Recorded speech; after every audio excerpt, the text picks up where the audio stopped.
नवीन आलेले असतील ना, समजा नवीन बरेच जण जॉईन झालेले आहेत, तर त्यांनी काय करा, म्हणजे सेशन तुम्ही जे रेग्युलर असतात ते बघत चला.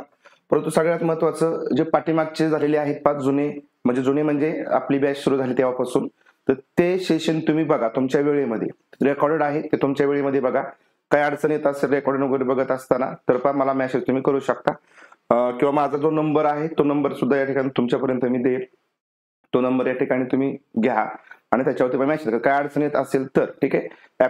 बाकी दुसरा काय प्रॉब्लेम असेल तर आपण ते डिस्कस करू चलूया, ठीक आहे. बघा, पहिला प्रश्न आहे सगळ्यात महत्वाचं. दोन्ही लँग्वेज मध्ये तुम्हाला प्रश्न दिसला. आज थोडेसे प्रश्न मोठे झालेत, पण मोठा झालाय, खूपच मोठा झालाय.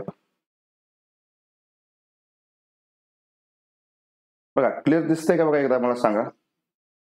ऑल ओके ना? चालेल, चला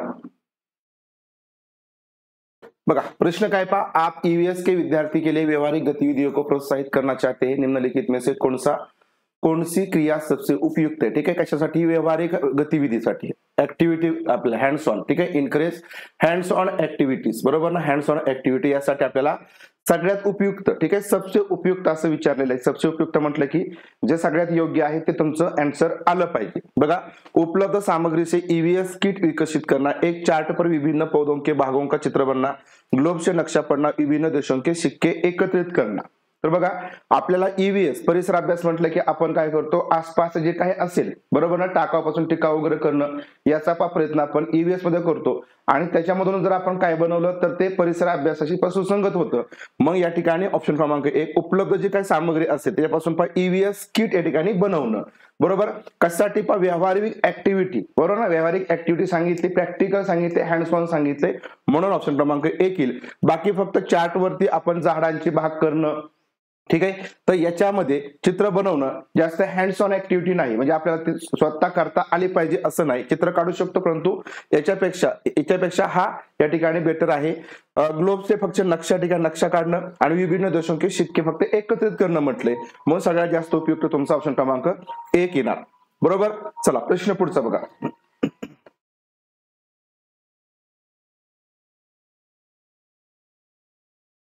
प्रश्न बघा, formative assessment of EVS is. EVS के लिए रचनात्मक आकलन डॅश है. रचनात्मक आकलन, फॉर्मेटिव्ह असेसमेंट काय असतं बा, ठीक आहे. आपल्याकडे 2 आकलनाचे प्रकार असतात, ठीक आहे, सीसीई मध्ये, बरोबर ना. सीसीई मध्ये एक समेटिव्ह असतं, बरोबर, आणि एक असतं फॉर्मेटिव्ह, बरोबर.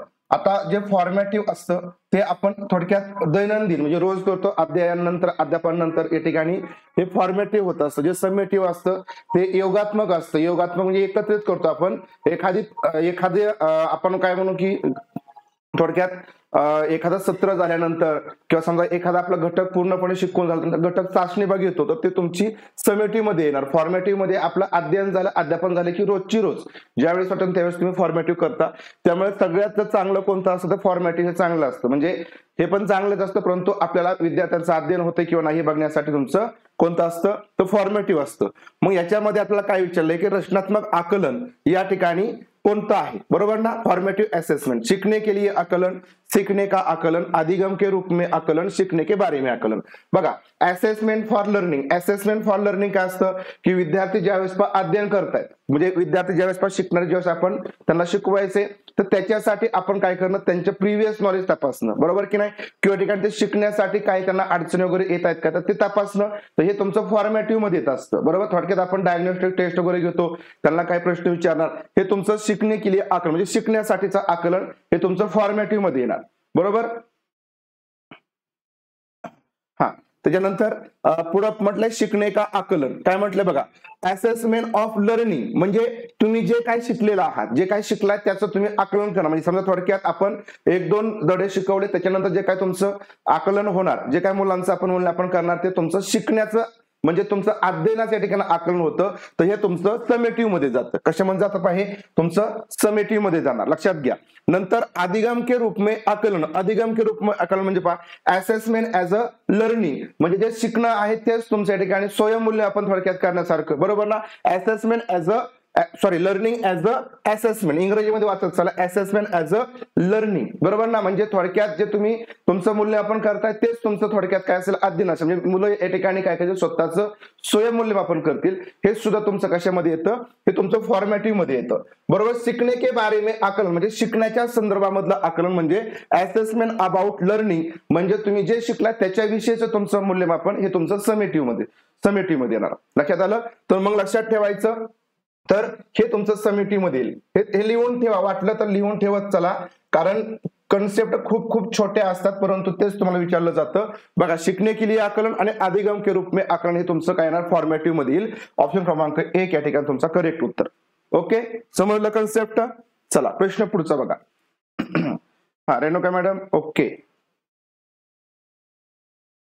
ठीक आहे. तर तुमचे कोण पण मित्रमंडळी वगैरे असेल त्यांना तुम्ही सांगू शकता. आणि तुम्हाला मी बघा अजून एक मी सांगतो की जे बरेच जण नवीन असतील ना त्यांनी जरी तुम्हाला वाटत असेल आज संध्याकाळी युट्यूबला लाईव्ह सेशन आपण घेणार आहे, ठीक आहे. त्या संदर्भामध्ये 9 वाजता 9:15 वाजता सेशन आपला होईल. तर इंग्रजी प्रश्न इथे तुम्हाला सांगतो की इंग्रजी प्रश्न वाचायची प्रॅक्टिस करा. इंग्रजी तुम्हाला तुमचा जवळजवळ 90% प्रश्न तुम्ही इंग्रजी वाचनामुळे तुमचा बरोबर येऊ शकतो, जो प्रश्न तुमचा हिंदी वाचनामुळे पण चुकू शकतो. म्हणजे प्रत्येकच प्रश्न नाही परंतु जे तुम्हाला प्रश्न इथं कन्फ्युज वाटतंय त्याची प्रॅक्टिस करा. आताच प्रॅक्टिसला सुरुवात करा. अंगवळणी पाडा की आपल्याला थोडंसं इंग्रजीमध्ये सुद्धा बघायचं, हे अंगवळणी पाडा. आणि एवढं काय अवघड नसतं, सोपं असतं, तेच शब्द असतात म्हणून, ठीक आहे. चला प्रश्न वाचून घ्या की निम्नलिखित कथनों पडी आता सही विकल्प या ठिकाणी आपल्याला काय करायचं आहे ओळखायचं आहे, बरोबर. काय म्हटलंय बघा, अभिकथन ए आणि रिझन आर म्हटलंय.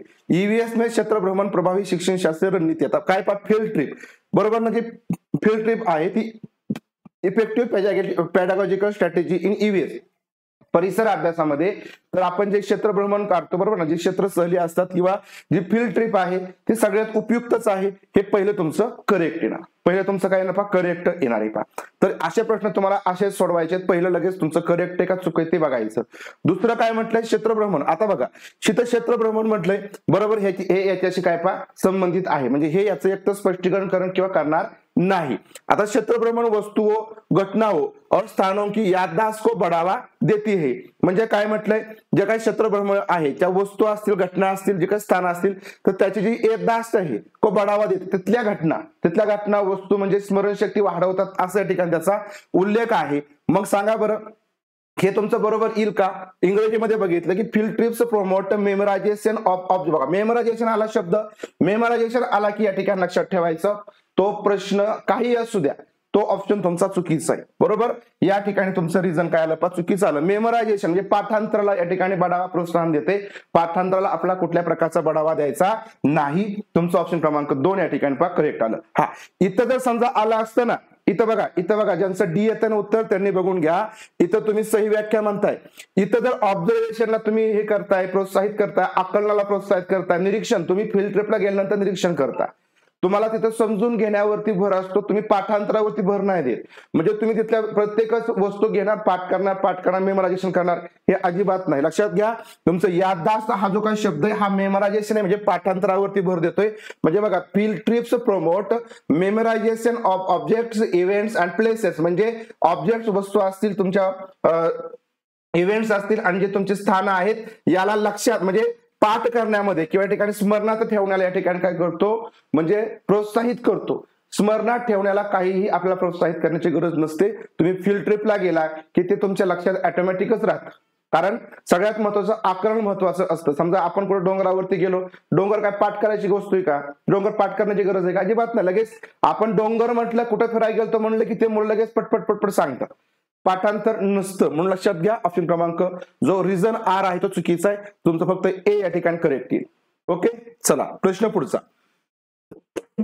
फक्त प्रश्न समजून घ्या, समजून घेण्यावरती भर द्या, बाकी काहीही करू नका. बाकी सगळं तुम्ही माझ्यावरती सोडा आणि बारीक गोष्टी फक्त समजून घ्या. मी मध्ये एकदम बारीक बोलत असतो तर ते थोडस लक्षात ठेवायच्या ह्याच्यावरती भर द्या किंवा लिहून घेतलं तरी चालेल. लिहून घेतल्यावरती खूप चांगल्या प्रकारचा फायदा तुम्हालाच होईल बघा. कारण नंतर तुमच्या ते पटकन लक्षात येतं. वेगवेगळे वही करा वाटलं तर, EVS ला वेगळी वही करा, गणितासाठी वेगळी वही करा, प्रत्येकाची वेगवेगळी वही करा आणि एकदा का कन्सेप्ट झाला की तुमचा एकही प्रश्नपाठ चुकणार नाही, त्याच कन्सेप्टवरती प्रश्नपाठ रिपीट होत असतात. आपको कक्षा 3 से 5 तक अपने विद्यार्थियों के लिए EVS पाठ्यपुस्तकों का चयन करना है. इस उद्देश्य के लिए निम्नलिखित में से कौन सा मानदंड सबसे उपयुक्त है.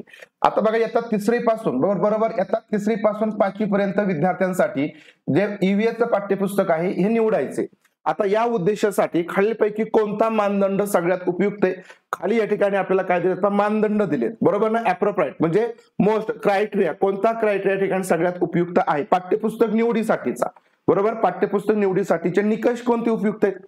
पाठ्यपुस्तकों को सचित्र और विद्यार्थियों के लिए आकर्षक होना चाहिए, म्हणजे पाठ्यपुस्तक तुमचे चित्रासहित असायला पाहिजे, आकर्षक असायला पाहिजे. पाठ्यपुस्तक उन्मुख होनी चाहिए तथा लिंग, जाति, वर्ग, धर्म के आधार पर किसी भी रूढ़िवादिता या अपमानजनक व्यवहार से रहित होनी चाहिए.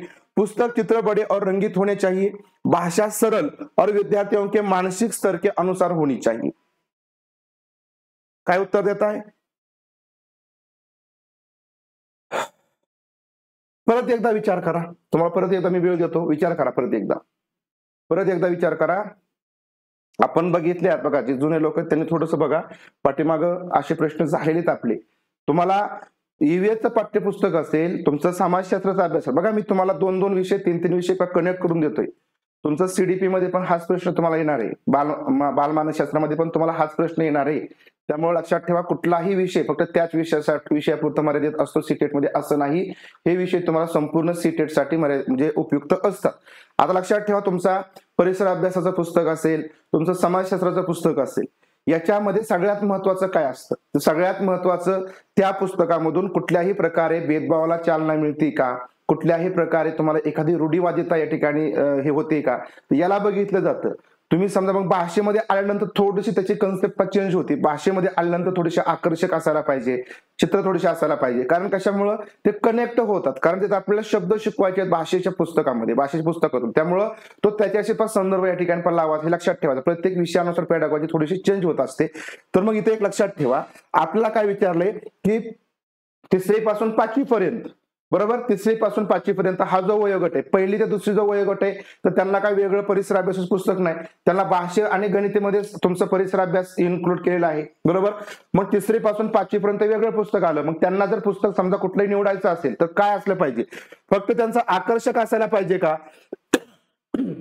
आणि सगळ्यात महत्वाचं बघा, सगळ्यात उपयुक्त तुम्हाला विचारले.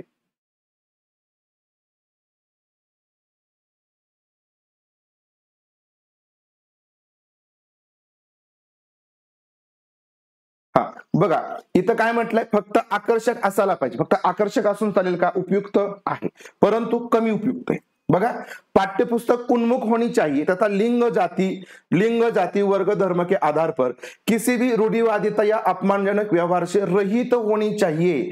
म्हणजे पाठ्यपुस्तक उन्मुख होनी चाहिए म्हणजे काय, जे तुमचे पाठ्यपुस्तक आहे ना, पाठ्यपुस्तकाला संदर्भित असलं पाहिजे. बरोबर, इंग्रजीमध्ये वाचा, the text book should be child oriented. ठीक आहे, बघा, पाठ्यपुस्तक उन्मुख होनी चाहिए. उन्मुख म्हणजे काय, विद्यार्थ्यांना केंद्रस्थानी मानून असले पाहिजे, विद्यार्थी केंद्रित असायला पाहिजे. बरोबर, विद्यार्थी केंद्रित असायला पाहिजे का नाही. विद्यार्थी केंद्रित असलं की तुमची सरळ भाषा, विद्यार्थी, चित्रपट, रंगीन, हे सगळं तुमचं त्याच्यामध्ये येतं. बघा, चाइल्ड सेंटर्ड हा एकच शब्द तुम्ही उच्चार, त्याच्यामध्ये तुमच्या सगळ्या गोष्टी समाविष्ट होतात. नंतर ते लिंग, जाती, वर्ग, धर्म के आधार पर किसी भी रूढ़िवादिता या अपमानजनक व्यवहार से रहित, म्हणजे त्या पाठ्यपुस्तकात कुठल्या प्रकारचा जातीभेद, रूढीवादिता व्हायला नको किंवा त्याच्या सहित, त्याच्या व्यतिरिक्त असायला पाहिजे. म्हणजे त्या पुस्तकात जातीभेद नको. म्हणून लक्षात घ्या, सगळ्यात उपयुक्त तुमचा ऑप्शन क्रमांक 2 येतो.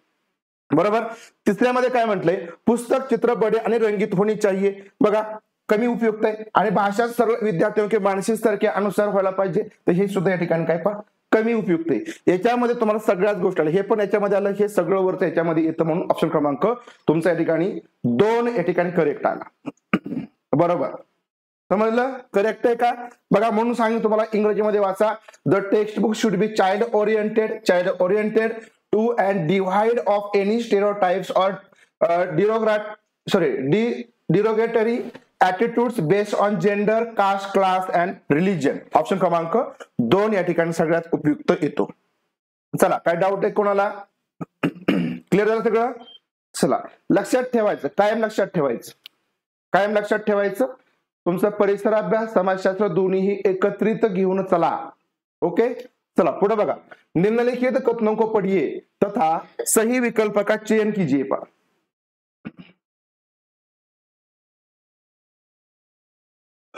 प्रश्न क्रमांक 5 आहे बघा, सोपा प्रश्न आहे.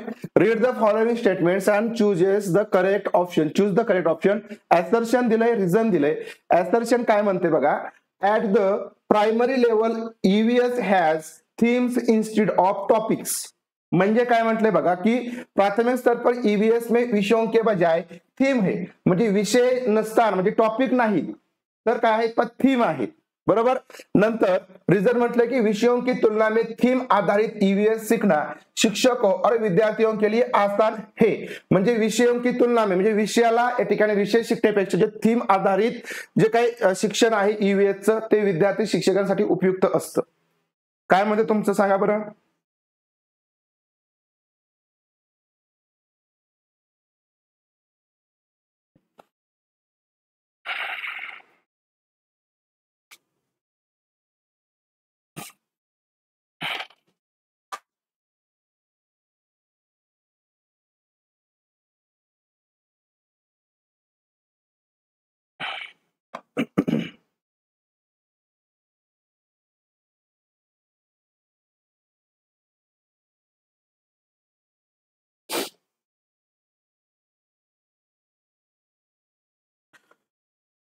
Theme based EVS learning is easy for teachers and students as compared to topics.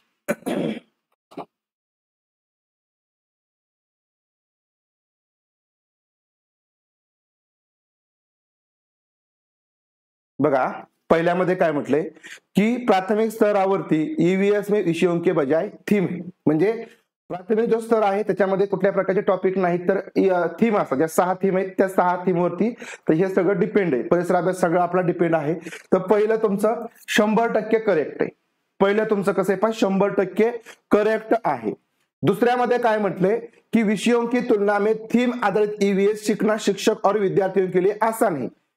हे सुद्धा 100% तुमचं करेक्ट आहे. बरोबर ना, हे सुद्धा 100% करेक्ट आहे.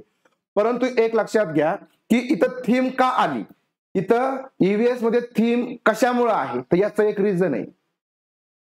तुम्हाला ते रिझन सांगतो की परिसर अभ्यासाची पुस्तके ही विद्यार्थ्यांसाठी सगळ्यात महत्वाची उपयुक्त आहेत. थीम का रिलेट केलेले आहेत तर लक्षात घ्या की परिसर अभ्यास हा जो विषय असतो हा विद्यार्थ्यांच्या जीवनाशी पण निगडीत असतो आणि विद्यार्थ्यांना बाहेरच्या जगाशी, विद्यार्थ्यांना 4 भिंतीमधून बाहेरच्या जगाशी, व्यावहारिक जगाशी निगडीत करण्यासाठी हे थीम असतात.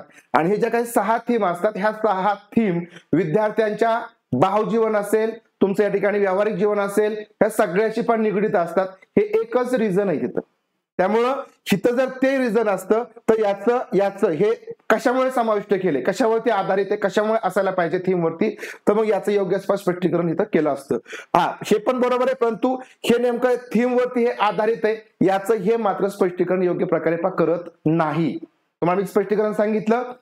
हे स्पष्टीकरण काय आहे थीमचा, म्हणजे थीम कशामुळे आहे, थीम कशामुळे आहे तर या ठिकाणी ते प्रत्येक, म्हणजे तुमचं समजा अन्न असेल, वस्त्र असेल, तुमचा निवारा असेल, बरोबर, तुमचं यातायात असेल, म्हणजे तुमची किंवा तुम्ही एखादी वस्तू बनवून बघता तर ह्या ज्या काही सगळ्या गोष्टी ते विद्यार्थ्याच्या जीवनाशी पण निगडीत असतात आणि म्हणून त्या थीमवरती बेस आहेत. फक्त इथं शिक्षक आणि विद्यार्थ्यांना ते आसान होतं, बरोबर आहे, आसान होतं, पण तो आसान होण्यासाठी पण थीम नाही. ते थीमचं तुम्हाला मी कारण सांगितलं. थीमचं कारण म्हणजे विद्यार्थ्यांच्या भावजीवनाशी, विद्यार्थ्यांच्या व्यवहारिकतेशी पण निगडीत होण्यासाठी थीम हे असतात. म्हणून हे दोन्ही करेक्ट, फक्त व्याख्या मात्र ठिकाणी करेक्ट याची केली जात नाही. व्याख्या मात्र ठिकाणी याची योग्य नाही. लक्षात आलं. इथं जर आलं असतं की विद्यार्थ्यांच्या भावजीवनाशी ते निगडीत आहे, थीम्स असतात आणि त्या थीम्स निगडीत आहेत, मग तर या ठिकाणी मग ते स्पष्टीकरण तुमचं इथं करेक्ट आलं असतं. समजतं. चला प्रश्न पुढचा बघू.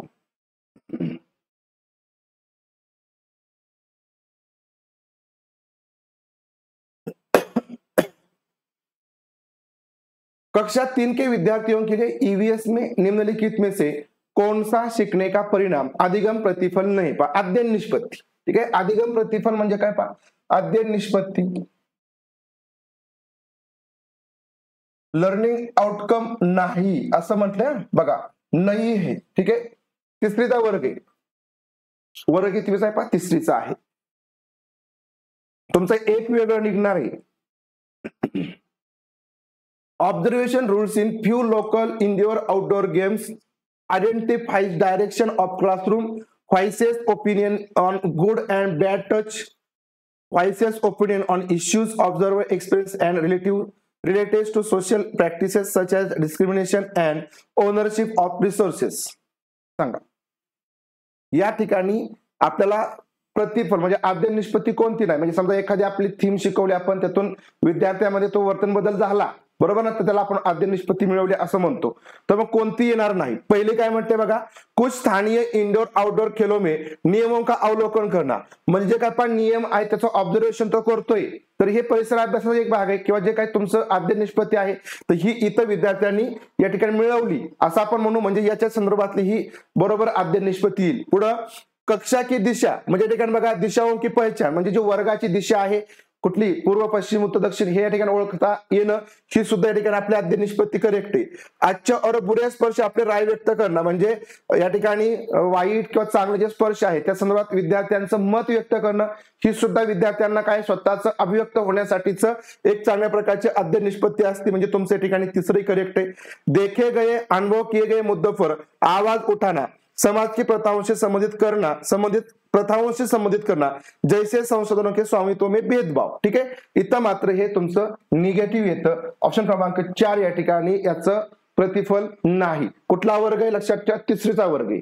वर्ग कितवा? तिसरीचा आहे. या ठिकाणी हे तुमचं पुढचं येईल. म्हणजे बघा की voices open on issues observe experience and related to social practices such as discrimination in ownership of resources. ठीक आहे, या संदर्भात आवाज उठवणं हे मोठ्या वर्गांसाठी 11वी 12वी साठीच आहे, परंतु हे तिसरी साठीच नाही. ठीक आहे, करेक्ट आहे. चला प्रश्न पुढचा.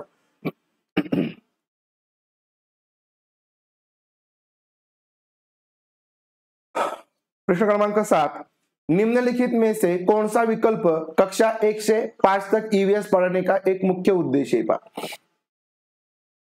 आता आपल्याला काय म्हटलंय, इयत्ता पहिली पासून 5वी पर्यंत, बरोबर. आता तुम्ही म्हणा की पहिलीला दुसरीला कुठला ईव्हीएस आहे, पण तुम्ही सांगितलं की आपला भाषा विषयामध्ये गणित विषयामध्ये तो पण समाविष्ट आहे. ठीक आहे, तुमचा कुठलाही भाषा विषय, तुमचं हिंदी असेल, मराठी असेल, इंग्लिश असेल, त्याच्यामध्ये तुमचा ईव्हीएस हा समाविष्ट असतो, इंटिग्रेट असतो. त्यामुळं पहिली दुसरीसाठी तो प्रश्न येऊन गेलाय बरं का, तो प्रश्न आलेला आहे ईव्हीएस मध्ये, तसा प्रश्न पण येऊन गेला. त्यामुळे तुम्हाला तुम्ही सांगतो बघा याच्यामध्ये काय विचारलं तो प्रश्न बघा की 1ली ते 5वी तक ईवीएस पढ़ने का मुख्य उद्देश्य कोणता है. पहिला म्हटलं विषय की मूल अवधारणाओं की गहन समझ विकसित करना. जी विषयाची मूळ अवधारणा आहे, जी कन्सेप्ट आहे त्याची गहन या ठिकाणी समझ विकसित करना. विद्यार्थियों को कक्षा के अधिगम को स्कूल के बाहर के जीवन से जोड़ने में मदद करना. स्वतंत्र रूप से व्यवहारिक क्रियाकल्पों को करने के लिए कौशल प्राप्त करना. विद्यार्थियों को मिडल स्तर पर विज्ञान पढ़ाने के लिए तैयार करना. सगळ्यात उपयुक्त तुमचा कोणता येईल? ऑप्शन क्रमांक 2 येईल. विद्यार्थ्यांचे काय अध्ययन आहे ते वर्गाच्या बाहेर जोडण्यासाठी पण मदत करणं. सगळ्यात योग्य तुमच्या ठिकाणी ऑप्शन क्रमांक 2 येईल. बाकी एकदम गहन आपल्याला काय जे कन्सेप्ट आहे ते एकदम मूळ अवधारणा एकदम विकसित झाले पाहिजे लगेच असे आपण अपेक्षित करू शकत आहे 1ली ते 5वी साठी. म्हणून तुमचं हे एक येत नाही. नंतर स्वतंत्र रूप से व्यवहारिक क्रियाकल्पों को करने के लिए कौशल प्राप्त, म्हणजे स्वतंत्र रूप से वेगवेगळे या ठिकाणी आले म्हणून या ठिकाणी तुमचं तिसरं करेक्ट नाही. आणि विद्यार्थियों को मिडिल स्तर पर विज्ञान शिकण्यासाठी ठिकाणी तयार करणं हा उद्देश असतो का? तर अजिबात नाही. मग लक्षात ठेवा ही जी थीम आहे ना, थीम तुमची याच्यावरती पण डिपेंड आहे, याच्यावरती बेस आहे. बाहेरच्या जगाच्या ठिकाणी जोडणं, ज्ञान बाहेरच्या जगाशी जोडणं याच्यावरती डिपेंड आहे. त्यामुळे लक्षात ठेवा ऑप्शन क्रमांक 2. प्रश्न पुढचा.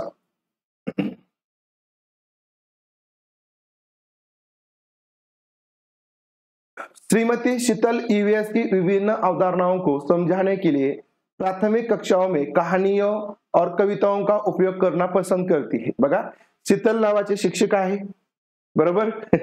तसेच आपल्यापैकी सगळे काही शिक्षिका आहेत, काही शिक्षक आहेत. आता एक लक्षात ठेवायचं, जे आपल्यापैकी जॉबला आहेत ना, तर त्यांनी तुम्ही कुठलाही प्रश्न ज्यावेळेस वाचता ना त्यावेळेस आपले विद्यार्थी समोर आणायचे, बरोबर. ऍज अ म्हणजे तुम्ही टीचर आहात, स्वतः त्या गोष्टी अनुभवता, त्यामुळे तुम्हाला ते पेडागॉजी खूप सोपं जाणार आहे.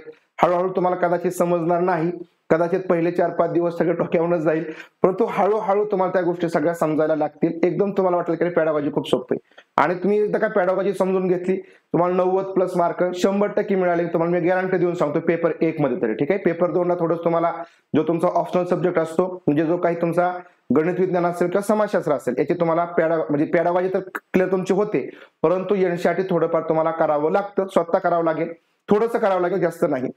म्हणजे टीईटी सारखं एवढं घासावं लागत नाही. सीटेट मध्ये एकदम हसत खेळत तुमचं सगळं कम्प्लीट होतं, मार्कही चांगले पडतात. फक्त थोडंसं जाणीवपूर्वक काही गोष्टी करा. ठीक आहे, सांगेल त्याप्रमाणे फक्त करा.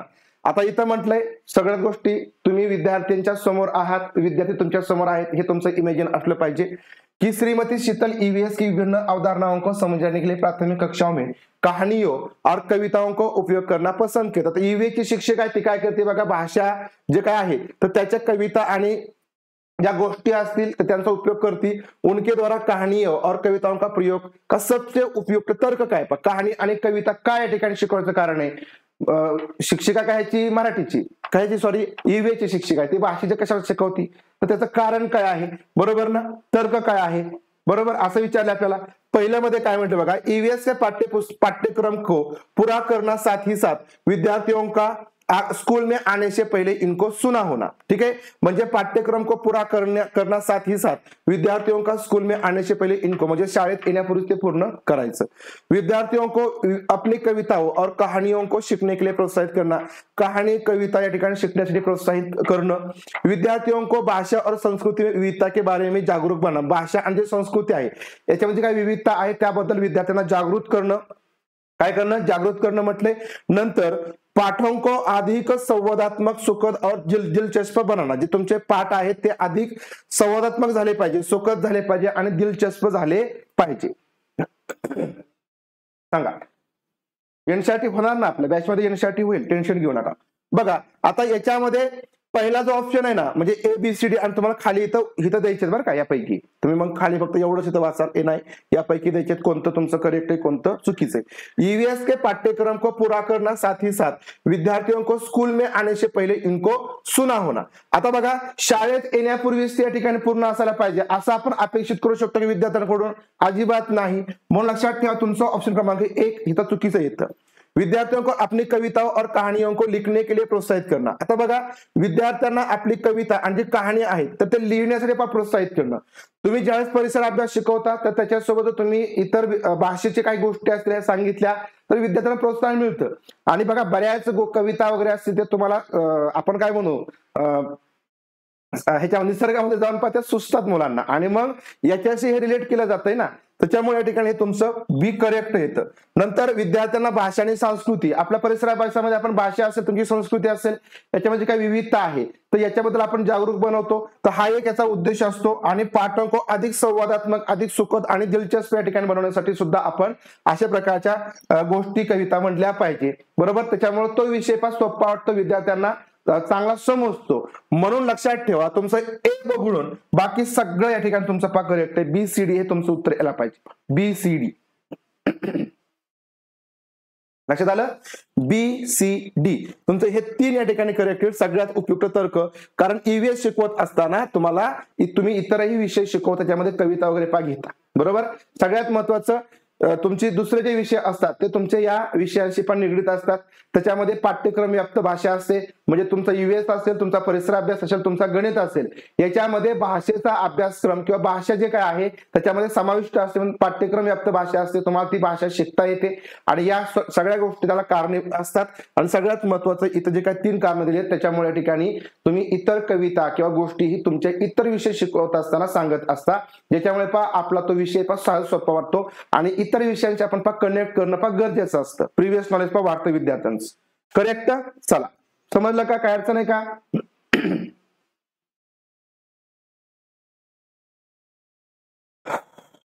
आता बघा, टीईटी सारखं काय गोंधळ घालू नका. टीईटी सारखं गोंधळ काय घालू नका, जे सोपं आहे ते करा आणि तुमचं सगळं होईल. तुमचं एनसीईआरटी होईल, सगळ्या गोष्टी होतील, तुमचं PYQ होईल, सगळं होईल, सगळ्या गोष्टी होतील. आपल्याला वेळ आहे, फक्त ज्या त्या वेळेस त्या त्या गोष्टी करा. एखादी कन्सेप्ट नाही समजली, कन्सेप्ट मात्र न समजता अजिबात पुढे जाऊ नका. ठीक आहे. नाही समजली कन्सेप्ट तर ग्रुपवरती मेसेज करा, मला वैयक्तिक मेसेज करा, ती कन्सेप्ट आपण परत घेऊ. परंतु समजल्याशिवाय लक्षात घ्या, एकाला जरी नाही समजली तरीही मला ते असं वाटणार की अरे माझ्याकडून काहीतरी चुकतंय. बरं बघा, हा टीईटी मध्ये तुम्हाला मी म्हणणार की तुम्ही ते स्वयं आपलं सेल्फ स्टडी करा. पेडागॉजी मध्ये हा विषय असा आहे की तुम्हाला वाचून तुमच्या डोक्याच्या वरनं म्हणजे एकदम 4-5 फूट वरनं जातो. पेडागॉजी हा विषय वाचून कधीही समजत नाही. एनसीईआरटी तुम्हाला समजेल, परंतु त्याचाही तुम्हाला पॅटर्न समजला तर, अन्यथा काहीही समजत नाही एनसीईआरटी सुद्धा. त्यामुळे लक्षात घ्या, तुम्हाला जर नाही समजलं तर बिनधास्त विचारायची वेळ आहे. शेवटी मात्र हे विचारत बसू नका. मग उगाच परीक्षेला 15-20 दिवस तुम्ही विचारायला बसला, लक्षात ठेवा ते जमणार नाही. म्हणजे त्यावेळेस आपला वेळच नसतो, कारण तो फ्लो वेगळा असतो. आताचा फ्लो वेगळा आहे. आपल्याला आता प्रयोग करता येतील, काही गोष्टी करता येतील. तुम्हाला मी वारंवार सांगतो की तुम्हाला जे नाही समजत ते मला बिनधास्त विचारा की सर हे काय आहे. अगदी तुम्हाला एखाद्या शब्दाचा अर्थ नसेल समजत हिंदी मधला तरीही विचारा. म्हणजे मी असं समजतो बघा, म्हणजे आता तुम्ही सगळे बरेच जण शिक्षक असतील, 22 शिक्षक बरेच जण आहेत, की मी असं समजतो की तुम्ही आता पहिलीतले विद्यार्थी. ठीक आहे, मी असं समजतो. ठीक आहे. आता म्हणजे मलाच लय समजते अशातला भाग नाही, परंतु त्या गोष्टी आपल्याला डेव्हलप करायच्या आहेत म्हणून. ठीक आहे. कारण हिंदीचे काही शब्द जड असतात, साहजिक आहे. आणि तो जर शब्द नाही समजला, बघा तुम्हाला जर शब्द नाही समजला, तुमचा 1 मार्क गेला, 100% तुमचा 1 मार्क जाणार. त्यामुळे 1 मार्क तुमचा खूप महत्वाचा आहे. आणि त्या शब्दासाठी मात्र प्रश्न चुकून देऊ नका. शब्द बिनधास्त विचारला. इथं अजिबात सगळे एकसारखे, म्हणजे असं कोणी असं काय म्हणू नका की अरे मला लय येत आहे किंवा मला असं कमी येत आहे किंवा मला येतच नाही. बिनधास्त विचारा, सर शब्द काय ते सांगा. मी शब्द सांगत असतो तरीही या ठिकाणी जर तुम्हाला नाही समजला एखादा शब्द तर तुम्ही विचारत चला. अनिता परिवार थीम को पढ़ाने के लिए एक इकाई योजना तयार कर. बघा आता थीम कोणती, बघा परिवार थीम आहे, बरोबर, कुटुंब थीम आहे. आता ही शिकवण्यासाठी एक इकाई योजना घटक नियोजन तयार करते. निम्नलिखित में कौन सा उसकी इकाई योजना का शीर्षक होगा. आता एक घटक नियोजन तयार केलं जाते. आपण घटक नियोजन तयार करतो तर कोणत्या थीम अंतर्गत, परिवार थीम मध्ये. मग त्याचं या ठिकाणी काय असायला पाहिजे, शीर्षक कोणतं असेल असं या ठिकाणी विचारलंय. बघा एक परिवार के भीतर संबंध, एका परिवाराच्या अंदर संबंध. बघा काय म्हणलं बघा की family relationship within a family, relationship within family, family relationship, gender roles, परिवार संबंध, लिंग, भूमिका, व्यवसाय. नंतर इथं काय म्हटलंय, भूमिका है व्यवसाय बदलते समय में सामाजिक सांस्कृतिक इकाई के रूप में. नंतर फॅमिलीज, मायग्रेटिंग फॅमिलीज म्हणजे स्थलांतरीय फॅमिली असतात. ठीक आहे, गुमंतू परिवार त्याला म्हणतो आपण. आणि टाइप्स ऑफ फॅमिली म्हणजे न्यूक्लिअर अँड जॉईंट म्हणजे एकल आणि संयुक्त. मग बघा आपल्याला घटक काय शिकवायचा आहे, परिवार घटक शिकवायचा आहे. कोणता, परिवार घटक शिकवायचा आहे. मग परिवार घटकामध्ये मला सांगा की याच्यामध्ये तुम्हाला शीर्षक कोणतं असायला पाहिजे सगळ्यात योग्य. पहिल्यामध्ये म्हटलं की परिवार, याच्यामध्ये एक परिवार के भीतर संबंध म्हणजे परिवाराच्या अंतर्गत संबंध असायला पाहिजे. परिवार संबंध, लिंग, भूमिका, व्यवसाय बदलते समय सामाजिक सांस्कृतिक इकाई के रूप में. सगळ्यात योग्य तुमचं कोणतं असायला पाहिजे माहिती का, तर ऑप्शन क्रमांक 2 असायला पाहिजे. कारण तुमच्या परिवारामध्ये तुमचे रिलेशन्स येतात, बरोबर, भाऊ बहीण, आजी आजोबा, मामा मामी हे सगळे संबंध तुमचे येतात, ते शिकवत आपण. थोडंसं लगेच आठवा समोर कुटुंब, तुमची लिंग भूमिका असते म्हणजे तुमची स्त्री असेल, तुमची महिला असेल, तुमचं पुरुष असेल, स्त्री महिला एकच आलं, पुरुष असेल तर यांच्या भूमिका काय असतात. ह्या भूमिका आपण परिवारामध्ये सांगतो ना, बरोबर की नाही. परिवार जर शिकवतो त्यावेळेस आपण भूमिका सांगतो, रूढीवादी नाही, भूमिका सांगतो आपण, बरोबर. व्यवसाय बदलते समय में सामाजिक, बघा व्यवसाय आपण सांगतो, बरोबर ना. व्यवसाय सांगतो, महिलांचा व्यवसाय असेल, पुरुषांचा व्यवसाय असेल, कोण कोण काय व्यवसाय करतं हे सांगतो आपण. नंतर बदलते समय में जे काही आपला वेळ बदलते त्याच्यानुसार सामाजिक सांस्कृतिक इकाई के रूप में म्हणजे जी काही वेळ आहे बदलती रूप आहे त्याच्यानुसार महिलांचे रोल कसे बदलतायत, पुरुषांचे रोल कसे बदलतायत. आता अशी काही वेळ नाही की बाबा महिलांनी त्यांचंच काम करायचं म्हणजे चूल आणि मुलंच बघायचं, तर ते जसं बदलतात तसं या ठिकाणी पुरुषांच्या सोबतच ते काम करतायत, बरोबर. मग या गोष्टी तुमच्या या थीम मध्ये आल्या पाहिजे, हे आपल्या विद्यार्थ्यांना शिकवायचे. आणि त्याच्यामुळे हे सगळ्यात योग्य असं शीर्षक आहे तुमचं, बरोबर. सगळ्यात योग्य आहे ऑप्शन क्रमांक 2. हे फक्त हे नको, गुमंतू परिवार फक्त एकच आहे, याच्यामध्ये एकच येईल, बरोबर ना. आणि ते एकल आणि संयुक्त परिवार हेही नको, फक्त एकल परिवार आणि संयुक्त. एकल आणि संयुक्त म्हणजे काय, या ठिकाणी न्यूक्लिअर आणि जॉईंट परिवार, एकटं कुटुंब, लहान कुटुंब, न्यूक्लिअर म्हणजे मोठं कुटुंब, तर हे नाही. तर तुमचं ऑप्शन क्रमांक 2 हे या ठिकाणी सगळ्यात योग्य आहे. इकाई म्हणजे इकाई म्हणजे पाठ नाही, आपण घटक नियोजन म्हणतो सर, घटक नियोजन. चला प्रश्न पुढचा बघा. हा सरस्वती मॅडम बरोबर. पाठीमागचे व्हिडिओ सगळे बघून घ्या, व्यवस्थित शांतपणे बघून घ्या. जे जे तुम्हाला समजत नाही ते लिहून घ्या, नोट डाऊन करत चला आणि विचारत चला. इथं विचारण्याला डिस्कशनला खूप महत्व आहे, लक्षात घ्या. डिस्कशन झालं तरच सगळ्या गोष्टी क्लिअर होतात. पाठ करत बसू नका, ह्याचं हे उत्तर त्याचं ते उत्तर, अजिबात पाठांतर करू नका. डोक्यात काही ठेवायचं नाही, काही भरायचं ना डोक्यामध्ये. बघा, एक शिक्षिका ईवीएस शिक्षण के लिए अपने विद्यार्थियों के साथ तुल्यकालिक, तुल्यकालिक म्हणजे काय असतं, सिंक्रोनिस. बघा तो आम्ही कन्सेप्ट पुढे क्लिअर करतो. तुल्यकालिक काय, सिंक्रोनिस काय आहे, संप्रेषण का चयन करना चाहती है वह निम्नलिखित में से किसे चुनेंगे. आता सिंक्रोनिस या ठिकाणी काय पहा, एक कम्युनिकेशन मेथड आहे. A teacher on to select synchronous communication with her students for teaching EVS, which of the following will she choose. बघा काय या ठिकाणी निवड करेल.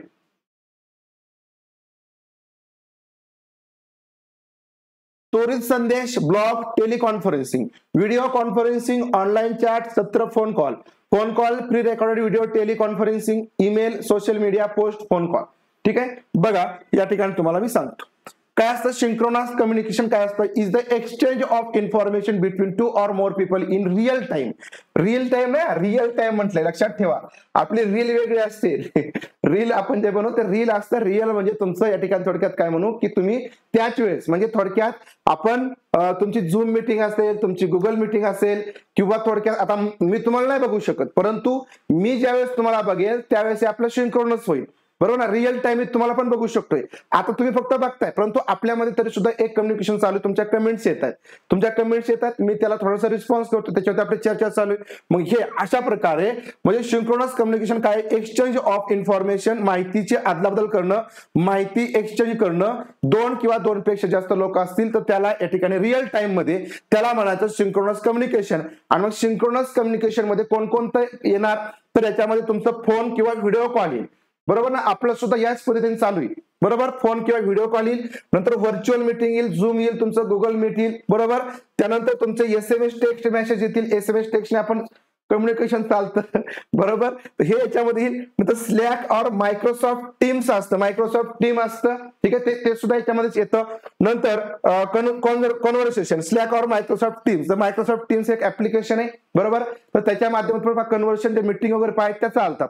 आणि मग यालाच काय म्हणायचं, सिंक्रोनस कम्युनिकेशन. मग आपल्याला काय विचारलंय बघा की एक शिक्षिका ईवीएस शिक्षण के लिए अपने विद्यार्थियों के साथ तुल्यकालिक म्हणजे सिंक्रोनस संप्रेषण चयन करना चाहती है, तर कशाला या ठिकाणी ती विचारेल, म्हणजे कशाला या ठिकाणी ती निवडेल. ब्लॉग येईल काय त्यामध्ये, बघा ब्लॉग येणार नाही.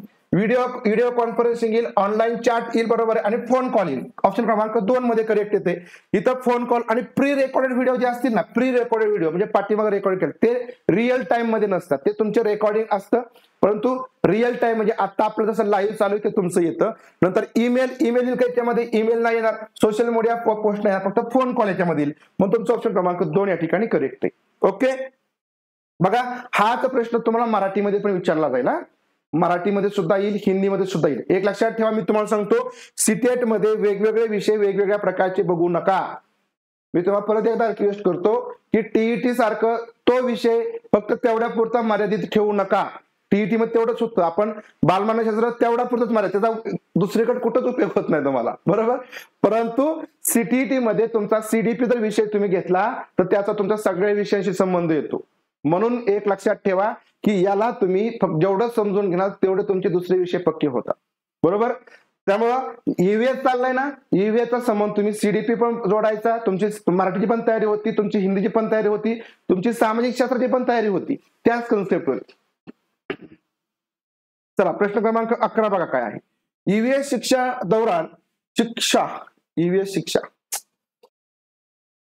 एक शिक्षक का बयान और प्रश्न जो विद्यार्थियों को स्वयं या अपने साथियों की प्रतिक्रियाओं से उत्तर को विस्तृत करने के लिए प्रोत्साहित करता है. म्हणजे एक शिक्षकाचा जे काय बयान असेल, प्रश्न किंवा बयान असेल, जो काय करतो विद्यार्थ्यांना स्वतः या अपने साथियों की प्रतिक्रियाओं से, म्हणजे विद्यार्थ्यांनी त्यांच्या मित्रांकडून एखादी प्रतिक्रिया रिस्पॉन्स दिली तर त्यातून काय होईल, उत्तर को विस्तृत करने के लिए प्रोत्साहित करता. म्हणजे आपलं जे उत्तर आहे ते एक्सप्लोर करण्यासाठी प्रोत्साहित करते काय विद्यार्थी शिक्षकांचा एखादा प्रश्न.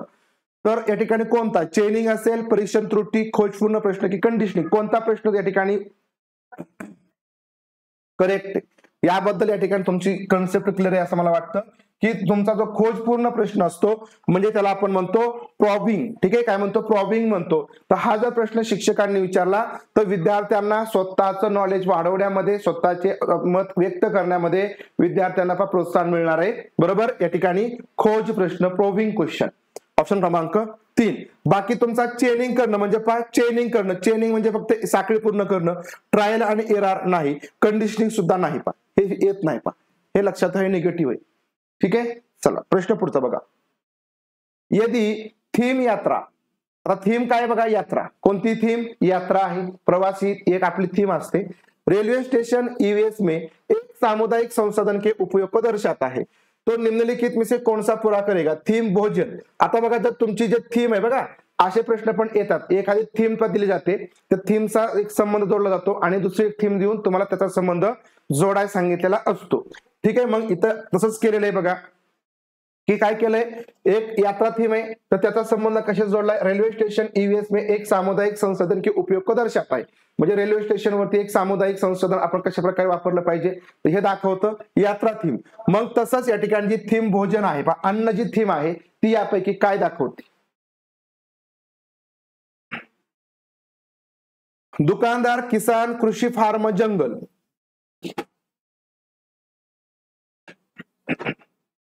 बघा, हे लक्षात घ्यायचं.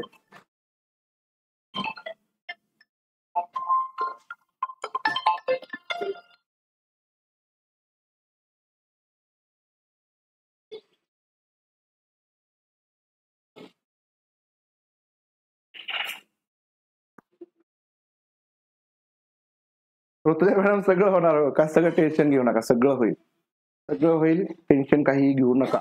तर बघा, इथं थीम यात्रा जर रेल्वे स्टेशनशी पण निगडीत केलेली ना, तर तुमचं या ठिकाणी जे भोजन आहे ती कृषी फार्म म्हणजे या ठिकाणी ऍग्रिकल्चर फार्म याच्याशी पण आपल्याला निगडीत करावी लागेल. बघा, if theme travel railway stations depicts utilization of a community, बरोबर ना? तर मग आता जे तुमचं भोजन आहे, बरोबर ना, तर ते या ठिकाणी तुम्हाला जे फूड आहे ते ऍग्रिकल्चर फार्म याच्यासोबत कनेक्ट करावं लागेल. कृषी फार्म म्हटलं की तुमचं याच्याशी पास सगळेच येईल. सोपी वाटते ना? सोपी या ठिकाणी करूनच घ्यायची, सोपी वाटायलाच पाहिजे. ठीक आहे, चला प्रश्न पुढचा. 80 मार्क येत आहेत ना, टेन्शन घेऊ नका, काही टेन्शन घेऊ नका. सीटेट वरती कॉन्सन्ट्रेशन करा आता फुल फक्त. निम्नलिखित कथनों को पढ़िए तथा सही विकल्प का चयन कीजिए. बरोबर या ठिकाणी आपल्याला सांगायचंय. कॉन्सन्ट्रेशन करा, तुम्हाला जिथं जिथं अडचणी असतील तिथं विचारा, फक्त विचारून तुमच्या प्रश्नांची उत्तरे किंवा तुमचे डाऊट्स क्लिअर करून घ्या. एवढंच फक्त माझं सांगणं. बाकीचं सगळ्या गोष्टी फ्लो मध्ये चालतील, त्या फक्त ऐकत चला. जे योग्य आहे ते मी तुम्हाला सगळ्या गोष्टी सांगत असतो, तुम्ही न विचारता. पण तरी सुद्धा त्यातून एखादी सुटली वा तुमची इंडिव्हिज्युअली काही वेगळी गोष्ट असेल तर ती माझ्याशी शेअर करत चला. बरोबर, जी कदाचित दुसऱ्यांची पण असू शकते. बरेच जण विचारायला थोडंसं म्हणजे विचारत नाही, पण असं काय करू नका, एक फॅमिलियर वातावरण ठेवा. तुमच्यामध्ये माझ्यामध्ये फॅमिलियर वातावरण असलं पाहिजे. ठीक आहे, असं काहीही समजू नका की या ठिकाणी आपण काहीतरी शिकतोय असं काहीही समजायचं नाही, किंवा मी तुम्हाला शिकवतोय असं काहीही समजायचं नाही. फक्त आपण इथं ज्ञानाची देवाणघेवाण करतोय, तुमचं नॉलेज वाढवतोय, एवढंच फक्त समजून घ्या. बाकीचं याच्यामध्ये शिकण्यासारखं काही नाही, तुम्हाला सगळं येतं. बरोबर, सगळं येतं तुम्हाला, असं कोणालाच येत नाही असं काही नसतं. याच्यामध्ये सगळ्या गोष्टी पाहिजे येत असतं. बघा काय म्हटलं याच्यामध्ये, अभिकथन दिलंय, ईवीएस के शिकने को अवलोकन, पहचान, वर्गीकरण आदि से संबंधित प्रक्रिया कौशल के लिए उन्मुख होने की आवश्यकता है. काय झालं पाहिजे या ठिकाणी, ईवीएस के शिकने को अवलोकन, पहचान, वर्गीकरण आदि से संबंधित प्रक्रिया के कौशल के लिए उन्मुख होने की आवश्यकता है. तर करेक्ट आहे. ईवीएस या ठिकाणी तुमचं ऑब्झर्वेशन पाहिजे, बरोबर ना. Learning of EVS needs to be oriented, म्हणजे कसं असलं पाहिजे तर process skills relating to the observation, identification, classification, बरोबर आहे. तरच तुमचे संबोध क्लिअर होतील. तुम्ही या ठिकाणी पहिलं काय केलं पाहिजे, निरीक्षण केलं पाहिजे, नंतर त्याचं तुम्ही ऑब्झर्वेशन केलं पाहिजे आणि नंतर त्याचं वर्गीकरण केलं पाहिजे. म्हणजे समजा 2 झाडं आहेत आपल्या समोर, तर त्या 2 झाडामध्ये काय फरक आहे, हे बाभळीचं झाड आहे, हे लिंबाचं झाड आहे, हे दोघांमध्ये तुमचं वर्गीकरण झालं पाहिजे. त्यासाठी आधी तुमचं काय पाहिजे, निरीक्षण पाहिजे, बरोबर. त्यामुळे हे महत्वाचं आहे. नंतर तुमची प्रोसेस स्किल या ठिकाणी चालू होते. तर हे तुमचं विधान करेक्ट आहे. रिझन काय दिलंय बघा, विभिन्न प्रक्रिया कौशल प्राप्त के माध्यम से यूएस के सीखने के परिणामों को हासिल करने की संभावना होती है. बरोबर आहे की विभिन्न प्रक्रिया कौशल प्राप्त जर तुम्हाला झाले, प्रोसेस स्किल्स तुमच्या या ठिकाणी निर्माण झाले, तुम्ही मिळवले, तर या ठिकाणी यूएस के शिकण्याचे जे परिणाम आहेत ते मिळवण्यासाठीची संभावना वाढते. त्याच्यामुळे या ठिकाणी हे जे काय तुमचं ऑब्झर्वेशन, आयडेंटिफिकेशन आणि क्लासिफिकेशन आहे, तर हे तुमचं डेव्हलप होणं फार गरजेचं आहे, ज्याच्यामुळे तुमची या ठिकाणी जे प्रोसेस स्किल आहे ते विकसित होईल आणि ज्याच्या माध्यमातून या ठिकाणी तुमचं ईव्हीएसचं अध्यापन फार चांगलं होईल. उन्मुख म्हणजे ओरिएंटेड. उन्मुखचा अर्थ असा उलटा घेऊ नका, बरोबर. उन्मुख म्हणजे ओरिएंटेड म्हणजे त्याच्याशी निगडीत. आपण काय म्हणतो, त्याच्याशी निगडीत. निगडीत काय पा बघा, एक्झाम ओरिएंटेड आपण म्हणतो ना. मी कधी कधी बघा थंबनेलवर टाकतो एक्झाम ओरिएंटेड, म्हणजे तुम्हाला परीक्षेच्या दृष्टीने जे महत्वाचं आहे तेवढंच. Oriented teacher oriented, sorry children oriented म्हणजे विद्यार्थ्याच्या दृष्टीने जे सगळं योग्य आहे तेवढंच. ओरिएंटेड म्हणजे या ठिकाणी पॉझिटिव्ह शब्द आहे, निगेटिव्ह इतफाकी होऊ नका. तर मग लक्षात घ्या, पहिलंही तुमचं करेक्ट, दुसरंही करेक्ट आणि योग्य स्पष्टीकरण दिलं जाते ऑप्शन क्रमांक 4, बरोबर. हेही करेक्ट, हे करेक्ट आणि हे जे स्पष्टीकरण आहे ते याचं योग्य असं करते की हे कशासाठी उन्मुख कशासाठी असायला पाहिजे. तर ज्यावेळेस कौशल्य प्राप्त केलं जाईल त्यावेळेस काय होईल, या ठिकाणी विद्यार्थ्यांना जे रिझल्ट आहे, जे काही परिणाम आहेत ते विद्यार्थ्यांच्या ठिकाणी वाढतील. म्हणून करेक्ट आहे. चला प्रश्न क्रमांक 14.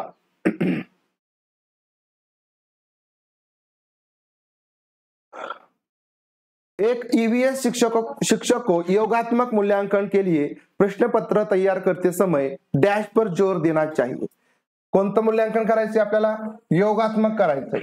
योगात्मक म्हटलं की मी तुम्हाला काय सांगितलं, सॉरी समेटिव्ह म्हटलं, बरोबर. कोणतं सांगितलंय मी तुम्हाला, समेटिव्ह सांगितलं, बरोबर.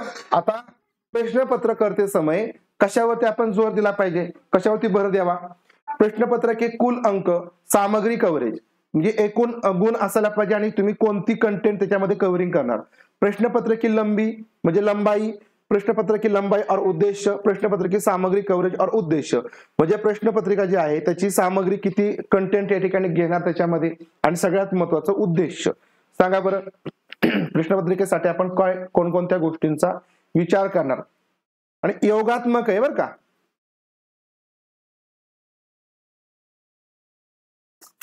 पहिला तुमचा उद्देश असायला पाहिजे. उद्देश तुमचा पहिला असलाच पाहिजे की तुम्ही जे क्वेश्चन पेपर काढायचा उद्देश काय आहे, म्हणजे विद्यार्थ्यांकडून तुम्हाला काय मिळवायचंय, त्यांना नेमकं ते काय शिकलेत हे मिळवायचं असेल तर त्यासाठी तुमचं ज्ञान, आकलन, उपयोजन याबद्दल सगळ्या गोष्टी तुम्हाला डिसाईड कराव्या लागतील. म्हणजे उद्देश तुमचा इथं महत्वाचा आला, ठीक आहे. त्याच्यानंतर आपल्याला जे समेटिव्ह आपण जे मूल्यांकन करतो तर ते तुमचे 4-5 घटक झाल्यानंतर आपण एखादी घटक चाचणी घेतो, किंवा समजा तुमची सत्र परीक्षा असेल मग त्याच्यामध्ये सगळ्यात महत्त्वाचा कोणता घटक त्याच्यामध्ये समाविष्ट होतील, कोणता पार्ट त्याच्यामध्ये समाविष्ट होतील, म्हणजे कव्हरिंग काय काय होणार आहे याचा आपला विचार करावा लागेल. मग या ठिकाणी बघा त्याच्याशी रिलेट फक्त ऑप्शन क्रमांक 4 येईल की प्रश्नपत्र की सामग्री कव्हरेज आणि उद्देश, बरोबर ना, की काय काय ठिकाणी ती कोणकोणतं कंटेंट कव्हरेज करेल आणि त्याचा उद्देश काय असेल. ऑप्शन क्रमांक 4 येईल. इथं म्हटलंय एकूण अंक, एकूण अंक या ठिकाणी तर ते येणारच ऑटोमॅटिक, बरोबर. नंतर प्रश्न लांबी किती असेल आणि तर कुल अंक, हे इतकं महत्वाचं नसतं, बरोबर ना. परंतु ऑप्शन क्रमांक 4 कव्हरेज, सामग्री कव्हरेज पण असायला पाहिजे आणि तुमचा उद्देश पण महत्वाचा असतो. डी करेक्ट, बरोबर. चला प्रश्न शेवटचा. एक ईवीएस शिक्षक कक्षा में एक प्रयोग प्रदर्शित करता है जिसमें एक अंडा पानी के गिलास में डूब जाता है लेकिन पानी में नमक मिलने पर तैरता है. विद्यार्थियों की पूछताछ के लिए वह निम्नलिखित में से कौन सी सबसे उपयुक्त व्याख्या दे सकता.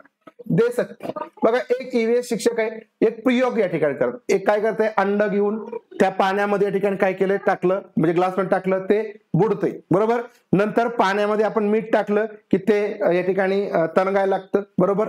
मग या ठिकाणी निम्नलिखित में से सबसे उपयुक्त व्याख्या काय आहे. विद्यार्थियों की पूछताछ केली, विद्यार्थ्यांना या ठिकाणी आपल्याला काहीतरी विचारण्यासाठी सगळ्यात उपयुक्त काय आहे. आप उच्च कक्षा में सही कारण शिकेंगे म्हणजे आता विद्यार्थ्यांनी काय जरी विचारलं, विद्यार्थ्यांनी विचारलं की सर काय बरं असं झालं, बरोबर की नाही, म्हणजे लिंबू आधी तर खाली होतं आता तणगाय काय लागलं. मग त्यांना आपण असं उत्तर द्यायचं की बाबा तू आता 5वीला 6वीला गेला 7वीला गेल्यानंतर तो प्रयोग आहे त्यावेळेस तुम्ही ते शिकून घ्या, असं या ठिकाणी आपण म्हणणं चुकीचं आहे, निगेटिव्ह आहे. नंतर अलग अलग मात्राओं में नमक के साथ प्रयोग करे और उसका अवलोकन करे. म्हणजे वेगवेगळ्या प्रमाणामध्ये जे नमक आहे, जे मीठ आहे, त्याचा वापर करा आणि त्याचा तुम्ही काय करा, अवलोकन करा. आता अवलोकन झालंच आहे ना, मग आपण त्याला परत परत ते सांगायचं, बरोबर. नंतर प्रत्येक विद्यार्थी को पाणी में विभिन्न वस्तू डालकर स्वयं निष्कर्ष निकालने दे. म्हणजे या ठिकाणी प्रत्येक विद्यार्थ्याला पाण्यामध्ये काही वस्तू टाकायला लावायच्या आणि त्यांचा निष्कर्ष काढू द्यायचा. पानी के घनत्व के कारण अंडा तैरता है. पानी के घनत्व के कारण अंडा तैरता है. सगळ्यात उपयुक्त व्याख्या आपण काय देणार याच्यामध्ये सांगा. बघा व्यवस्थित बघा. अलग अलग मात्रा में नमक के साथ प्रयोग करे और उसका अवलोकन. बघा इथं हे तुम्ही ऑप्शन क्रमांक 4 दिले ना, पाणी के घनत्व के कारण अंडा तैरता है, तर हेही तुमचं करेक्ट आहे बरं का. परंतु बघा मी तुम्हाला काय म्हटलं की ज्यावेळेस तुमचं 2 मध्ये, तुम्हाला मी पहिलं उत्तर तुमचं इथं चुकीचं आहे. प्रत्येक विद्यार्थियों को पाणी में विभिन्न वस्तू डालकर, हे तुमचं आपण हलका आणि म्हणजे बुडणाऱ्या वस्तू आणि तरंगणाऱ्या वस्तू यासाठी हे योग्य आहे. आता 2 आणि 4 मध्ये तुमचं कन्फ्युजन आहे. तर 2 आणि 4 मध्ये कन्फ्युजन दूर कसं करायचं बघा. इथं म्हटलंय पाणी के घनत्व के कारण अंडा तैरता है. आता मला एक सांगा की हे एक शिक्षक म्हणून मला माहिती, एक शिक्षक म्हणून तुम्हाला माहिती की पाण्याचं घनत्व वाढतं म्हणून काय होणार आहे, अंड काय होईल, तरंगेल. हा तुमचा निष्कर्ष आहे. परंतु आपल्याला विद्यार्थ्यांना काय करायचं, ज्यावेळेस हे कशामुळे झालं, जर विद्यार्थ्यांना तुम्ही स्वतः करा, त्या गोष्टी काय करा, तुम्ही स्वतः करा आणि निष्कर्ष तुम्ही स्वतः काढा, त्यावेळेस ते चांगलं समजेल. आपण डायरेक्ट निष्कर्ष सांगितला तर ते नंतर त्यांच्या लक्षात नाही राहत. त्यांना लगेच लक्षात नेमकं जडत्व म्हणजे काय हे त्यांना लगेच, किंवा घनत्व म्हणजे काय हे त्यांच्या लगेच लक्षात नाही येणार. परंतु जर आपण त्यांना म्हटलं की बघा हे काय करा, हे ग्लास घ्या, हे मीठ घ्या, हे लिंबू घ्या आणि तुम्ही काय करा, मीठ हळूहळू टाका. बघा तुम्ही त्या पाण्यामध्ये लिंबू टाकले ते खाली बुडणार आहे, नंतर हळूहळू मीठ तुम्ही काय करायचं, टाकायचं, थोडं टाका. नंतर काय फरक होते बघा, थोडंसं टाका. ज्यावेळेस मीठ जास्त प्रमाणामध्ये त्याच्यामध्ये वाढेल त्यावेळेस ते लिंबू काय होईल, वरती यायला लागेल. मग त्याच्यावर त्या मुलांना ऑब्झर्वेशन किंवा निरीक्षण किंवा त्यांचं या ठिकाणी निष्कर्ष असा तयार होईल की ज्यावेळेस आपण मिठाचं प्रमाण वाढवतोय, म्हणजे त्याचं काय की पाण्यामध्ये आपण मीठ टाकतोय त्यावेळेस काय होतंय, तर या ठिकाणी जे लिंबू आहे ते वरती येते. आणि नंतर मग आपण त्यांना या निष्कर्षाला आपण नेऊ शकतो की ज्यावेळेस मीठ काय करतं, मिठाचं प्रमाण वाढतं त्यावेळेस त्या पाण्याचं जे घनत्व आहे ते वाढतं, क्षारीकरण वाढतं आणि घनत्व वाढल्यामुळे काय होतं, जे लिंबू आहे ते वरती तरंगायला लागतं.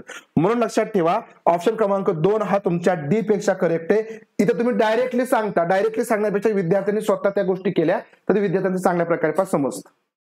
ठीक आहे, समजलं का सांगा. योगात्मक म्हणजे एकत्रीकरण. लक्षात घ्या, म्हणजे त्याला आपण समेटिव्ह मूल्यमापन म्हणतो, म्हणजे एकत्रित चाचणी घेणं.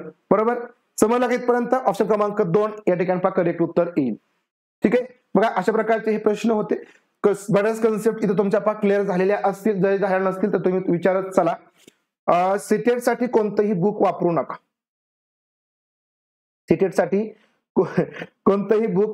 नका. आपण तुम्हाला जर तुम्ही ह्याचा करताय ना अभ्यास, कशाचा, एनसीईआरटीचा वगैरे किंवा एसएससी तुमच्याकडे असेल तर त्याच्यासाठी आपण जे काही पीडीएफ आहेत, नोट्स आहेत त्या अपलोड केल्या. तुम्हाला विज्ञानासाठी पण मी अपलोड करेल. ठीक आहे, तेवढंच फक्त वाचा, बाकीचं कुठलंही पुस्तक वगैरे घ्यायच्या भानगडीत पडू नका. आणि लक्षात घ्या, कुठलीही पीडीएफ वगैरे प्रिंट वगैरे अजिबात काढत बसू नका. मी तुम्हाला बेस्ट वे सांगतो की जे काय आहे थोडक्यात फक्त लिहून घ्या. लिहिल्यानंतर तुमचं ते 100 पटीने तुम्हाला चांगलं क्लिअर होईल. नाहीतर मग परीक्षेच्या वेळेस तुमची लेखी परीक्षा असते आणि तुम्हाला मी आत्ताच तो धोका सांगतो, प्रश्न मोठे येतात. प्रश्न कसा आहे, प्रश्न मोठा आहे. लक्षात घ्या, तुम्ही ते फक्त वाचत बसणार, काही फायदा नाही होत तुमचा. तुम्ही ज्यावेळेस पण लिहिता त्यावेळेस तुमचा ऑटोमॅटिक स्पीडही वाढेल, कन्सेप्टही तुमच्या क्लिअर होत जातात आणि मग तुम्हाला वेळ पुरत नाही किंवा माझे एवढेच प्रश्न राहिले. सीटेट मध्ये ती गंमत होते. सीटेट मध्ये आपल्या टीईटी सारखं एकदम फास्ट होत नाही. सीटेट मध्ये विचार करावा लागतो आपल्याला, हिंदीचे प्रश्न असतात, पेडागॉजीचे क्वेश्चन असतात, त्यामुळे वेळ पुरत नाही. त्यामुळे त्या गोष्टी इथं लक्षात घेणं गरजेचं आहे. ठीक आहे, बघा प्रश्न काय आहे एकदा मी सांगतो. ठीक है, बघा कि एक ईवीएस शिक्षक कक्षा में एक प्रयोग प्रदर्शित करता है, एक प्रयोग या ठिकाणी करते जिससे त्याच्यामध्ये एक अंडा पानी के गिलास में डूब जाता है लेकिन पानी में नमक मिलाने पर तैरता है.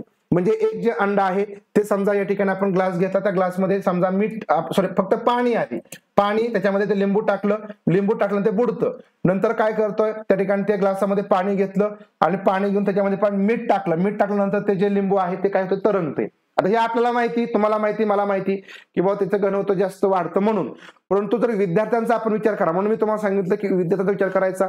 विद्यार्थी ईव्हीएस ला कोणते असणार आहेत, तर 1ली ते 5वीचे विद्यार्थी असणार आहेत. आता ह्या विद्यार्थ्यांना आपण डायरेक्ट हे कारण सांगायचं का की बाबा त्याचं घनत्व जास्त असतं? तुम्ही स्वतः त्या गोष्टी करून बघितल्या पाहिजे ना. सगळ्यात महत्वाचं ईव्हीएस मध्ये तुम्ही एखादा प्रयोग स्वतः करून बघणं, विद्यार्थ्यांना देणं करायला, स्वतः विद्यार्थी प्रॅक्टिकली करणं हे खूप महत्वाचं आहे. काही असू द्या, ते विद्यार्थ्यांना करायला द्यायचं, त्यातून त्यांचा निष्कर्ष काढू द्या. मग इथं आपल्याला काय विचारलंय की विद्यार्थियों की पूछताछ के लिए, म्हणजे विद्यार्थ्यांनी जर काय विचारलं किंवा याबद्दलसाठी, तर निम्नलिखित में से कोणती सबसे उपयुक्त व्याख्या दे शकते, म्हणजे तुम्ही याचं स्पष्टीकरण कोणतं देऊ शकता. आता मला एक सांगा, आपण तोंडे फक्त मी सांगितलं तुम्हाला की बाबा ह्याचं जे काही काय म्हणून आपण घनत्व आहे ते जास्त असतं म्हणून ते तरंगतं, आणि तुम्हाला सांगितलं की तू स्वतः हे करून बघ, स्वतः करून बघ. स्वतः करून तुम्ही बघितलं आणि तुम्हाला ते जर समजलं की मीठ आपण जास्त टाकलं, आणि मग नंतर मी सरांना विचारणार ना की सर मीठ जास्त टाकल्यानंतर ते तरंगाय का बरं लागलं, नंतर मी त्याला निष्कर्षापर्यंत मी आणणार किंवा मीठाचं प्रमाण जास्त झाल्यानंतर काय होतं, पाण्याचं जे काही घनत्व आहे, जडपणा आहे तो वाढतो, आणि पाणी ज्यावेळेस जड होतं, बघा हलकं पाणी आणि जड पाणी, घनत्व कमी असेल तर थोडक्यात बुडणार आहे. मग ज्यावेळेस ते पाणी जड होतं त्यावेळेस कुठलीही वस्तू असू द्या ती वरती काय होते, तरंगत असते. त्याचा अर्थ तो आहे, मी त्याला ते सांगितलं. कारण बघा पूछताछ म्हटले, विद्यार्थ्याचे प्रश्न इथे संपणार नाहीत. विद्यार्थ्याचे प्रश्न कधी संपतील, ज्यावेळेस विद्यार्थ्याला हे कारण समजेल, आणि हे कारण कधी समजेल, ज्यावेळेस विद्यार्थ्याने हा प्रयोग स्वतः केलेला असेल. म्हणून मी तुम्हाला सांगतो की तुम्ही ज्यावेळेस स्वतः काही गोष्टी करता त्यावेळेस तुम्हाला ते चांगलं समजतं. मी सांगितलं म्हणून ते तुम्हाला तेवढ्या पुरतं समजेल. मी तुम्हाला हा प्रश्न समजून सांगितला, तुम्हाला तेवढ्या पुरता समजेल, तुम्हाला 2 दिवसांनी हा प्रश्न चुकेल तुमचा. म्हणून तुम्हाला मी वारंवार सांगतो की हा प्रश्न तुम्ही किंवा प्रॅक्टिकली तुम्ही त्या नोट्स वगैरे काढून घ्या, बघा एकदा स्वतः विचार करून बघा हा प्रश्न तुम्हाला सुटतोय का. तुम्हाला जर तो प्रश्न तुमच्या विचारातून सुटत असेल तर 100% तुम्ही त्या प्रश्नाचं उत्तर समजून घेतलंय. अन्यथा मी सांगितलं म्हणून तुम्हाला ते समजलं तर तुम्हाला 2 दिवसांनंतर तुम्ही विसरणार. मग इथं तसं होतंय, विद्यार्थ्यांनी स्वतः प्रयोग केला तर विद्यार्थ्याला हे सगळं तो स्वतः सांगणार आहे की अरे याचं काय होतं की मीठ टाकल्यानंतर त्याचं घनत्व वाढतं आणि त्याच्यामुळे कोणती वस्तू तरंगेल. फक्त लिंबू तिथं तरंगेल हे नाही सांगायचं आपल्याला. कुठलीही वस्तू जी काही समजा पाण्यापेक्षा हलकी होईल तर त्या ठिकाणी काय होईल, तरंगेल. लक्षात आले पर्यंत सांगा बरं. कोणाला काय अजून नाही अडचण आली का, अडचण आली असेल का ते सांगा. फॉर्म नाही अजून या ठिकाणी पास सुरू झाला, फॉर्म सुरू झालेला नाही. 12वा क्वेश्चन परत सांगायचा का, ठीक आहे ओके समजलं काही. ऑप्शन क्रमांक 2, अलग अलग मात्रा में नमक के साथ प्रयोग करे और उसका अवलोकन करे. 12वा क्वेश्चन आपण बघूया परत एकदा.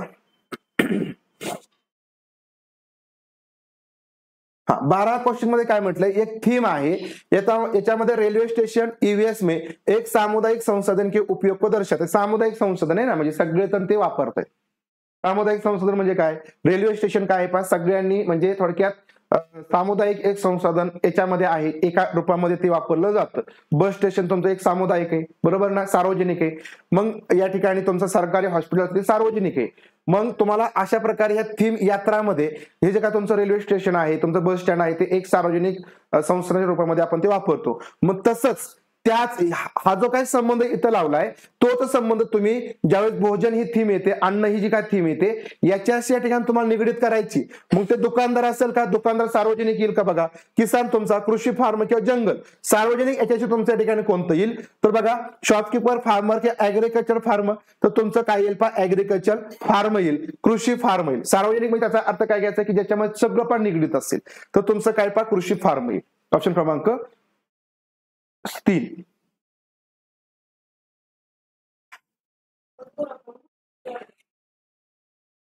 चला समजलं का सांगा.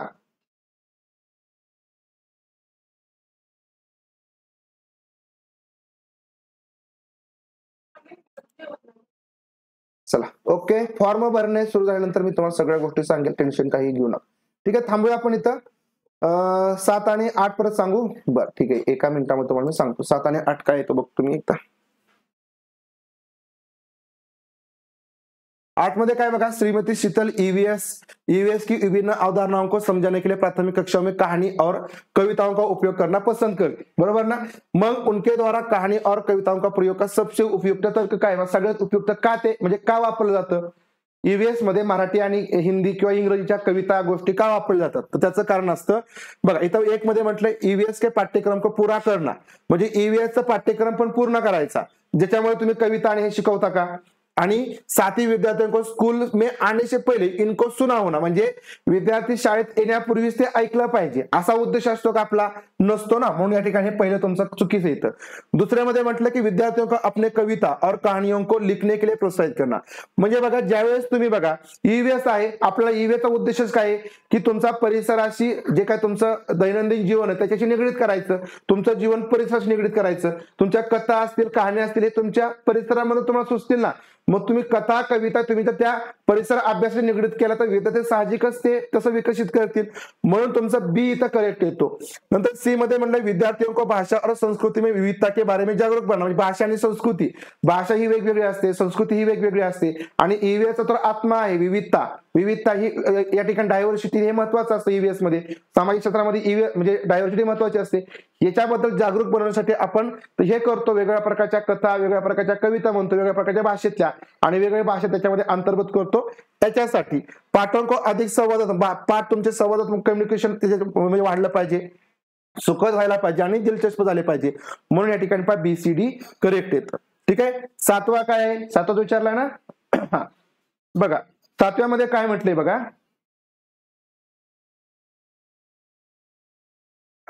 कि निम्नलिखित में से कौन सा विकल्प कक्षा 1 से 5 तक ईवीएस पढ़ने का मुख्य उद्देश्य है? तर मुख्य उद्देश्य विचारले तर शिक्षार्थियों को कक्षा के अधिगम को स्कूल के बाहर के जीवन से जोड़ने में मदत करा. तर हा उद्देश असतो, दुसरा कुठलाच उद्देश लक्षात ठेवू नका. ओके, समजलं? ठीक आहे, थांबूया आपण इथं. संध्याकाळी आपला सेशन होईल.